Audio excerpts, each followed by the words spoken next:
Every Super Mario 3D All-Stars game ranked. By the way, I mentioned this in another short, but my voice is a little bad because I'm a little sick, so just please keep that in mind. Anyways, the worst Super Mario 3D All-Stars game is Super Mario 64. I know for lots of people this brings them nostalgia and they love to go back to the simplistic game with the simplistic graphics and all the simplistic levels, but honestly, whenever I go back to this game, I feel like it's kind of dreadful. First of all, the camera is kind of bad. And for one of the main mechanics of the game and one of the main gimmicks, I feel like they could have fleshed this out more. Also, the controls are a little wacky too. In lots of the background clips, you'll see me do some wacky stuff, like sometimes I'll accidentally ground pound or sometimes I'll get stuck in a wall. It's because the controls aren't really good. But I can't really blame them considering it came from the literal Trident controller, also known as the N64 controller. The story is also very lackluster. And I get it, Mario games don't really need big stories, but this one is literally just Peach inviting you to her castle and then Bowser capturing her. It's the most bare bones a story can get. But I have to praise this game for a lot of things. First of all, it revolutionized 3D games. Although I think games like Banjo-Kazooie or Banjo-Tooie did this gimmick better, I still think that it was a very revolutionary gimmick. And although the worlds are kind of generic, being like plains or snow worlds, they're still pretty decent. I find fun in collecting things like red coins or just exploring the map. And the power-ups, while not great, are still creative. Being able to phase through walls with the Vanish Cap, or being able to walk on water with the Metal Mario Cap, it's kinda cool. Power-ups like the Wing Mario power-up is kinda clunky. In the Wing Cap Mario level, I find it really difficult to collect all the red coins because of how bad the controls are. Or I'm just not good at Mario 64. Now let's talk about Peach's Castle. Peach's Castle is one of the most iconic locations in Super Mario 64. That's because it's the hub world in this game. I will say I think it's probably as good as a hub world as Mario Galaxies, but definitely not as good as Delfina Plaza in Super Mario Sunshine. I like the slide level that's hidden in the piece of glass. I also love the cannon that shoots you up to Yoshi at the end of the game. And speaking of Yoshi, that's the only appearance he has in this game. I guess due to technical limitations they couldn't add him in as a playable or rideable character, but still, it's a little disappointing. And once you see him, he just jumps off of a cliff and you never see him again. This is a little bit of a nitpick, but I think it's really weird that Yoshi does jump off of the tower. Is he depressed or something? Because wouldn't he have told Mario about how he's doing and his mood? Or maybe he didn't because he knows Mario's a bad person and that he won't care about it. I think I'm just thinking about this too deeply. Let's move on. I think the music in this game is really iconic, but that doesn't necessarily mean it's good. But some others are just pretty mediocre or bad. Oh, and another nitpick I have about this game is the bosses. This is more of a big problem than a nitpick, but the bosses are just really hit or miss. The Mr. I boss fight is incredibly lazy, as you just spin around him and he dies. Same with King Bob-omb. I get it, he's the first boss in the game, but he's made incredibly easy and incredibly boring. You can just defeat him in 10 seconds by just running behind him quickly, grabbing him, and then throwing him. Oh, and all those bully boss fights are also really lazy. The bully fights are basically the exact same with just a reskin. And yeah, the terrain can be different with a floating rock on lava or snow/ice. And I know these are considered mini-bosses, but there's actually a boss bully, and he's literally the exact same as the other bullies. What I've noticed about my problem with this game is that I bring up a lot about it being lazy. They should have taken at least a little bit more time to make this game. And I know, lots of you are probably going to be mad at me and say, oh, but it's because it's on the N64 and it was made in 1996, you can't expect too much, but considering we're almost in 2025, this game really doesn't hold up like other N64 games like Ocarina of Time or previously mentioned Banjo-Kazooie and Tooie.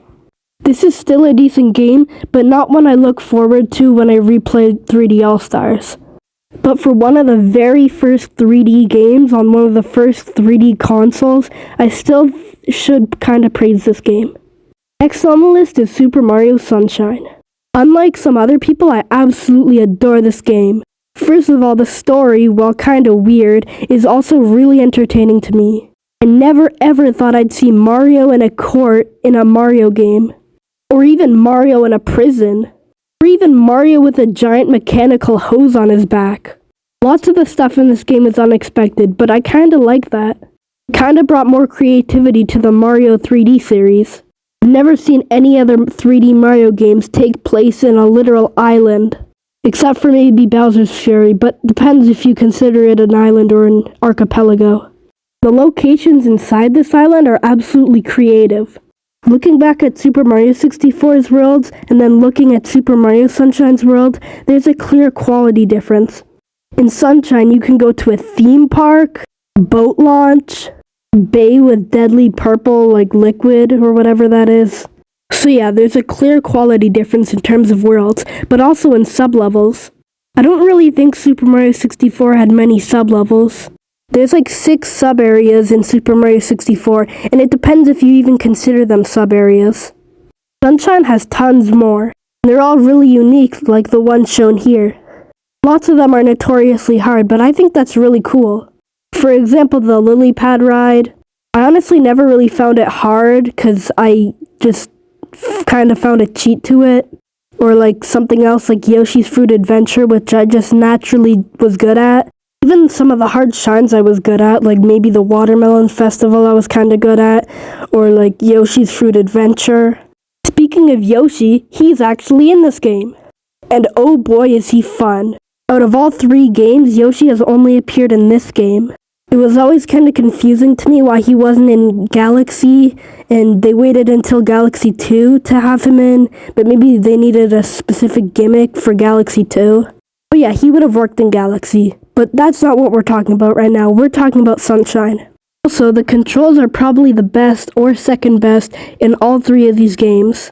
64s are hard to control, and Galaxies are very stiff. But Sunshine just works great. Mostly because of FLUDD. FLUDD adds so much depth to the game. There's 4 different nozzles you can use. Here's a ranking of them, by the way. Number 4, Turbo Nozzle. This one is like very occasional that you'll use it. Like, it's very fun to use, but you don't use it all the time. So, very occasional, like I said. Number 3, Rocket Nozzle. Again, this one's fun to control, but again, it's very occasional. But less occasional than a Turbo Nozzle. Second place is the Spray Nozzle, or whatever it's called. One that's kind of like a hose to squirt enemies with. You do use it for a lot of like puzzles and different shines, but I just find number 1 much better. Number 1 is of course the Hover Nozzle.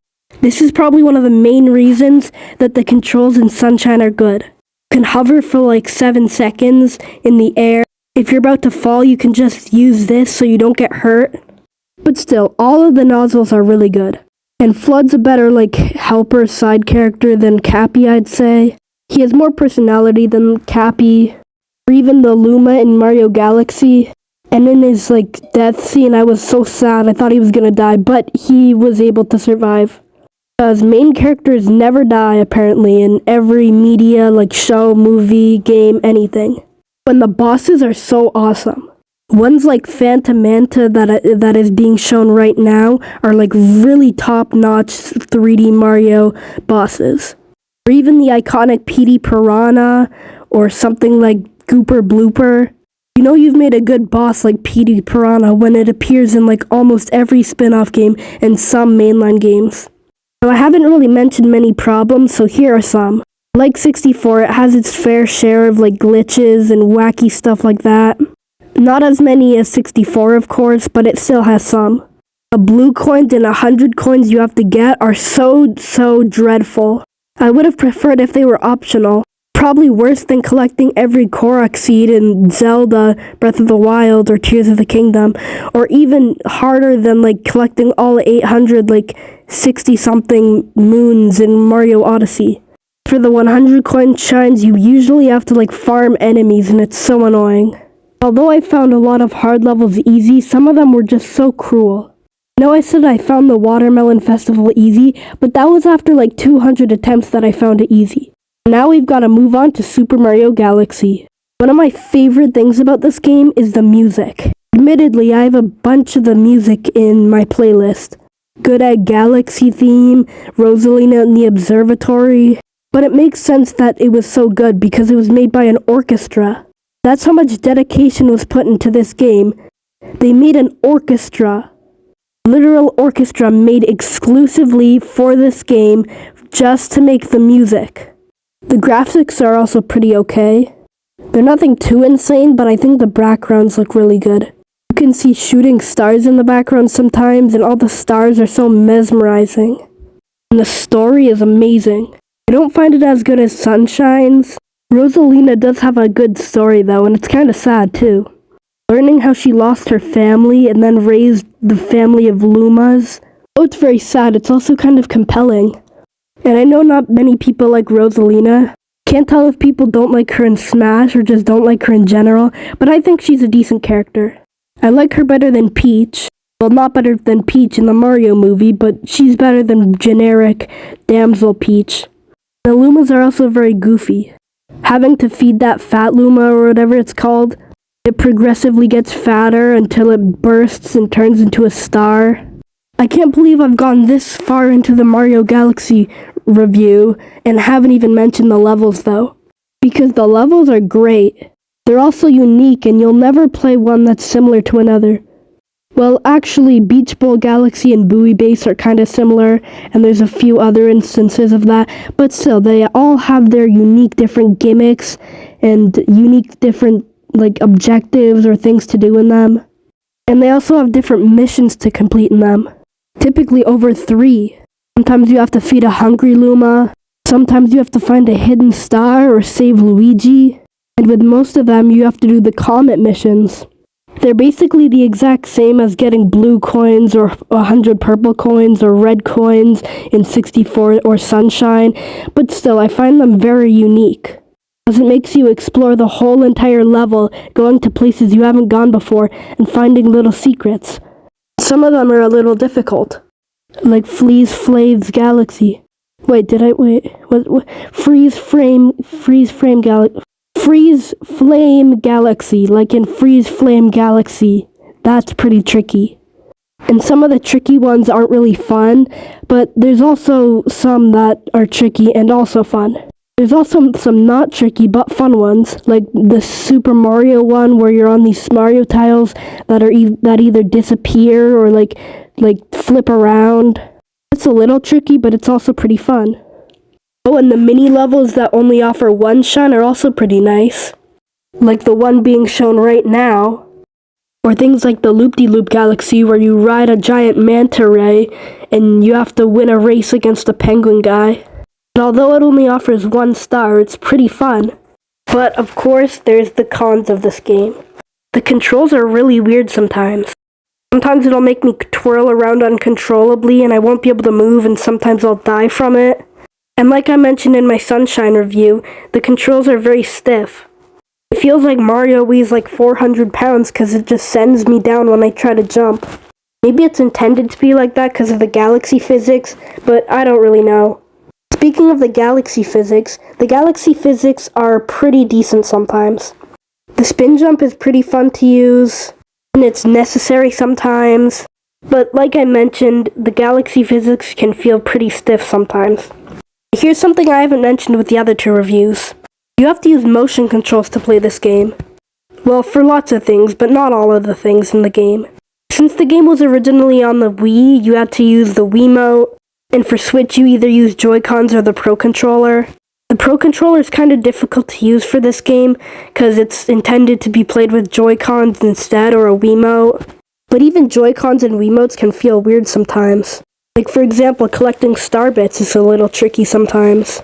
Or shaking the controller to do a spin jump. But that's gonna conclude this list of these 3 amazing games. Like I mentioned, none of them are really bad. Galaxy and Sunshine are definitely better than Super Mario 64. I think Galaxy's better than Sunshine. But let me know if you guys agree with my opinions down below in the comments. Anyways guys, thanks for watching. I'll see you in the next video. Bye!